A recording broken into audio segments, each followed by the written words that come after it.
நம்ம இன்னைக்கு ஹெல்தியான ட்ரை ஃப்ரூட்ஸ் லட்டு எப்படி செய்யறதுன்னு பார்க்க போகிறோம். இது உடம்புக்கு ரொம்பவே நல்லது. ஸ்நாக்ஸ் சாப்பிட்ணுன்னு ஆசையாக இருந்ததுன்னா இந்த லட்டு ஒன்று சாப்பிட்டாலே போதும். ஸ்நாக்ஸ் சாப்பிட்டா திருப்தியும் இருக்கும், ரொம்ப ஹெல்த்தியாக சாப்பிட்டோன்ற திருப்தியும் இருக்கும். வீடியோக்குள்ளே போகிறதுக்கு முன்னாடி நம்ம சேனல் இந்தியன் ரெசிபிஸ் தமிழை சப்ஸ்கிரைப் பண்ணிக்கோங்க, கூட இருக்க பெல் சிம்பலையும் கிளிக் பண்ணிக்கோங்க. ஹாய் ஃப்ரெண்ட்ஸ், என் பேர் Abhi. Welcome to Indian recipes Tamil.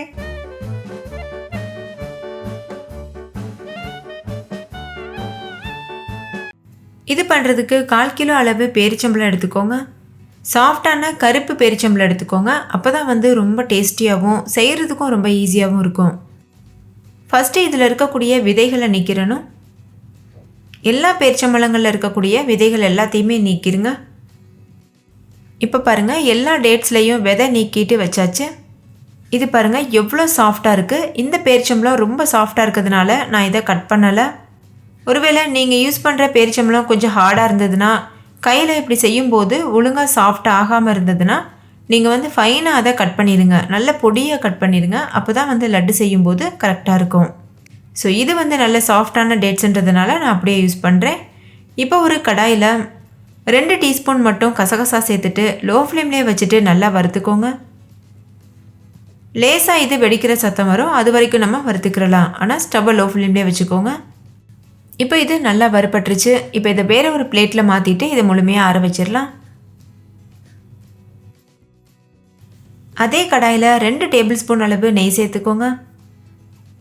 நெய் சூடானதும் இது கூட 1/4 கப் அளவு பாதாம் சேர்த்துக்கோங்க. சேர்த்துட்டு லோ ஃப்ளேம்லேயே வச்சு இதை நல்லா வறுத்துக்கோங்க. பாதாம் லேசாக கலர் சேஞ்ச் ஆனதுக்கப்புறமா இதை வேறு ஒரு பிளேட்டில் மாற்றி வச்சுருங்க. இதுவும் முழுமையாக ஆறட்டும். இப்போ பாருங்கள், பாதாமோட கலர் லேசாக சேஞ்ச் ஆக ஆரம்பிச்சிருக்கு. இப்போ இதை நான் வெளியில் எடுத்துடுறேன்.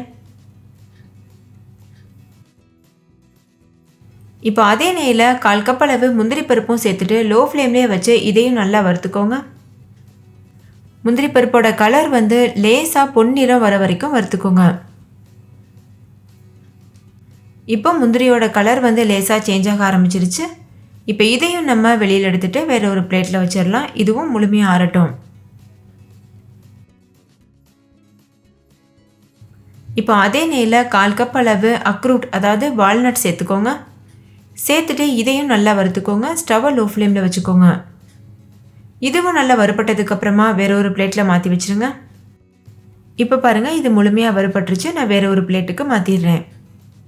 அதே நெய்யில் 1/4 கப் அளவு பிஸ்தா பருப்பும் சேர்த்துட்டு நல்லா வறுத்துட்டு, அதாவது லோ ஃப்ளேம்லேயே வச்சு வறுத்துக்கோங்க. கொஞ்சம் கூட இது கரைஞ்சிடக்கூடாது. ஸோ டேஸ்ட் மாறிடும். இதையும் நல்லா வறுத்துட்டு நம்ம வெளியில் எடுத்துடலாம். இப்போ இதுவும் நல்லா வறுபட்டுருச்சு. நான் வெளியில் எடுத்துடுறேன்.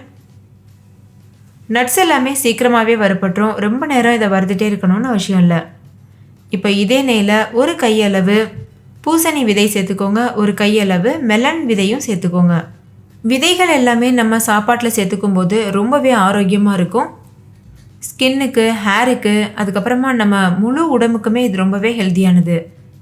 இப்போ இதையும் லோ ஃப்ளேம்லேயே வச்சுட்டு லேசாக வெடித்து வர வரைக்கும் மட்டும் வறுத்துக்கோங்க. அதுக்கப்புறமா இதை வெளியில் எடுத்துருங்க. இப்போ பாருங்கள், மெலன் விதையோட கலர் லேசாக சேஞ்ச் ஆகிருக்கு. நான் இந்த ஸ்டேஜில் வெளியில் எடுத்துடுறேன். நீங்கள் இது கூடவே ஃப்ளாக் சீட் சேர்த்துக்கலாம், எள் சேர்த்துக்கலாம், அதுக்கப்புறமா நிலக்கடலை கூட சேர்த்துக்கிறலாம். இது எல்லாமே நம்மளோட விருப்பத்திற்கேற்ப நம்ம கூடவோ குறைச்சோ கூட சேர்த்துக்கிறலாம். உங்களுக்கு என்ன நட்ஸ் பிடிக்குமோ அதை அதிகமாக சேர்த்துட்டு, பிடிக்காத நட்ஸை கொஞ்சம் குறைவாக கூட சேர்த்து பண்ணலாம். இப்போ இதே நெய்யில் கொஞ்சமாக ஜாதிக்காய் துருவி சேர்த்துக்கோங்க. ஒரு 1/4 டீஸ்பூன் அளவு மட்டும் சேர்த்தா போதும், ரொம்ப அதிகமாக சேர்க்க தேவையில்லை. இப்போ இது கூடவே நம்ம விதை நீக்கி வச்சுருக்க பேரிச்சம்பழங்களையும் சேர்த்துடணும். சேர்த்துட்டு லோ ஃப்ளேம்லேயே வச்சுட்டு இதை நல்லா வதக்கிக்கோங்க. இது போல் வதக்கும்போது பேரிச்சம்பழங்கள் இன்னுமே நல்லா சாஃப்டாகும். நான் ஏற்கனவே சொன்னது போல் பேரிச்சம்பழங்கள் ஹார்டாக இருந்ததுன்னா பொடியாக கட் பண்ணிவிட்டு இது போல் சேர்த்து வதக்கிக்கோங்க. இதை மிக்சி ஜாரில் சேர்த்து அரைச்சும் பண்ணலாம். ஆனால் அந்த மாதிரி பண்ணும்போது மிக்சி ஜாரில் அதிகமாக பேரிச்சம்பழங்கள் ஒட்டும். ஸோ அதிகமான பேரிச்சம்பழங்கள் வேஸ்ட் ஆகிறதுக்கு வாய்ப்பு இருக்குது. அதனால் இந்த மெத்தட் யூஸ் பண்ணுங்கள். இது கூட ஃப்ளேவருக்காக ஒரு 1/2 டீஸ்பூன் அளவுக்கு ஏலக்காய் தூள் சேர்த்துக்கோங்க. சேர்த்துட்டு இதை நல்லா வதக்கிக்கோங்க. ஸ்டவ் லோ ஃப்ளேம்லேயே இருக்கட்டும். இப்போ இது கூடவே டெசிகேட்டட் கோகோனட் பவுடர் ஒரு 1/2 கப் அளவு சேர்த்துக்கோங்க. டெசிகேட்டட் கோகோனட் பவுடர் உங்ககிட்ட இல்லைன்னா நீங்கள் நார்மலாக ஃப்ரெஷ்ஷாக துருவின தேங்காய் சேர்க்கலாம். ஆனால் தேங்காய் துருவிட்டு நல்லா வதக்கிட்டு அதோட ஈரத்தன்மையெல்லாம் போனதுக்கப்புறமா சேர்த்துக்கோங்க. அப்போ தான் நம்ம செய்கிற லட்டு வந்து கெட்டு போகாமல் இருக்கும். இப்போ இந்த கோகோனட் சேர்த்ததுக்கப்புறமா நல்லா வதக்கிக்கோங்க. இதோட கலர் வந்து லேசாக சேஞ்ச் ஆகும், அது வரைக்கும் நம்ம வதக்கிக்கணும். இதை வதக்கும் போதே நல்ல ஒரு கோகோனட் ஸ்மெல் வீடு ஃபுல்லாக பரவும், அவ்வளோ அருமையாக இருக்கும். இப்போ பாருங்கள், லேசாக கலர் சேஞ்ச் ஆக ஆரம்பிச்சிருச்சு. இந்த ஸ்டேஜில் ஸ்டவ் ஆஃப் பண்ணிவிட்டு இதை அப்படியே ஒரு ஓரமாக வச்சுருங்க. இதுவும் முழுமையாக ஆறட்டும். இன்னொரு பக்கம் நட்ஸ் எல்லாமே நல்லா ஆறிடுச்சு. இது போல் ஒரு பிளேட்டில் கொட்டி வச்சிங்கன்னா சீக்கிரமாகவே ஆறிடும். இது எல்லாத்தையும் சாப்பிங் போர்டில் வச்சுட்டு பொடியாக கட் பண்ணிக்கோங்க. இதை மிக்ஸி ஜாரில் சேர்த்து அரைச்சும் பண்ணலாம். ஆனால் அந்த மாதிரி பண்ணும்போது டேஸ்ட் அவ்வளோவா இருக்காது. அதுவே நம்ம இது போல் கட் பண்ணி பண்ணும்போது டேஸ்ட் ரொம்ப அருமையாக இருக்கும். நம்ம லட்டு சாப்பிடும்போது வாயில் கடிப்படும், நல்ல நட்டி ஃப்ளேவரோட நல்ல க்ரன்ச்சியாக ரொம்பவே டேஸ்டியாக இருக்கும். ஸோ இது போல் கட் பண்ணி சேர்த்துக்கோங்க. எந்தளவு முடியுமோ அந்தளவுக்கு ஃபைனாக சாப் பண்ணிவிட்டு சேர்த்துக்கோங்க.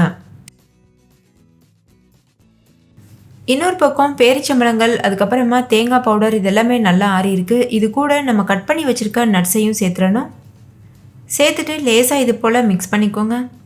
அதுக்கப்புறமா நம்ம ஏற்கனவே வறுத்து வச்சுருக்க விதைகள், அதுக்கப்புறமா வறுத்து வச்சுருக்க கசகசா, இது ரெண்டையும் சேர்த்துருங்க. கசகசாவை முழுமையாக சேர்த்துட வேண்டாம், பாதி மட்டும் சேர்த்துக்கோங்க. நம்ம டெக்கரேஷனுக்காக வேறு அதை பயன்படுத்துவோம். ஸோ அது வந்து கொஞ்சம் இருக்கட்டும்.